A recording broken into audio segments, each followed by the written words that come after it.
4 الخطوات الا طبقتيهم غتحرر من الخوف، غتحرر من اي مخاوف عندك. فشنو هما هاد الخطوات؟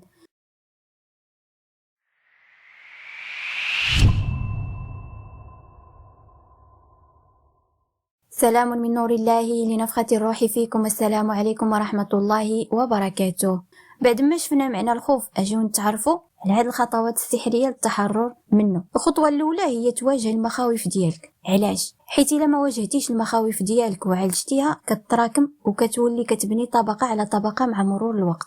لان الخوف هو ماشي مجرد شعور، وانما هو شكل من اشكال ديال الطاقة، وهاد الطاقة قد ما جلست متراكمة غتنفجر باش دير بلاصة منين تخرج. شوفوا يعقوب عليه السلام شنو وقع معاه بعد جملة إني أخاف أن يأكله الذئب. حيت ما يمكنش تخبي عندك أي طاقة لداخل ديالك لمدة طويلة، ضروري غتخرج، ودائما كتخرج على شكل أمراض نفسية وعضوية وروحية وعقلية. فملي ما كنخليوش الخوف يتحرر كيبدا في التعبير على راسو على أنه صراع وألم وأمراض. فباش تحرر راسك من المخاوف ديالك غتحتاج شوية الجهد اللي بطبيعة الحال مبني على العزيمة والإصرار، وتقول ليه كون سبع وكلني. فضروري مؤكد خاصك تحرر نفسك من كل مخاوفك حيت هي اللي موقفه حياتك. الخطوه الثانيه هي انك تعترف بهاد المخاوف ديالك، واخا غير بينك وبين راسك، حيت معظم الناس كيتظاهروا بانهم عمرهم ما وقعت لهم شي حاجه كتخوف او عمرهم مروا بشي تجربه مخيفه، وكيعتقدوا انهم الا حاولوا ينساو ديك التجربه المخيفه او تجاهلوها راه غيمشي داك الخوف. وفي الواقع ماشي هذا هو الحل، وإنما الحل أنك خاصك تعترف بهذه المشاعر وتواجهها بدل من أنك تهرب منها. شحال قدك تهرب؟ خاصك تعترف بينك وبين نفسك أنه ماشي مشكل أنك تحس بالخوف نهائيا. الخطوة الثالثة خاصك تهضر وتواصل مع المخاوف ديالك. كل ما حسيتي بالخوف وتعلمتي تواصل معاه، حيت هو في الأخير باغي منك شي حاجة، وقد ما كتهرب منه كيبقى لاصقك. فهم الرسالة علاش هو متواجد في حياتك، وباش تواصل معاه لاحظ اولا فين كتحس بهذا الخوف، واش في المعده ديالك او قلبك.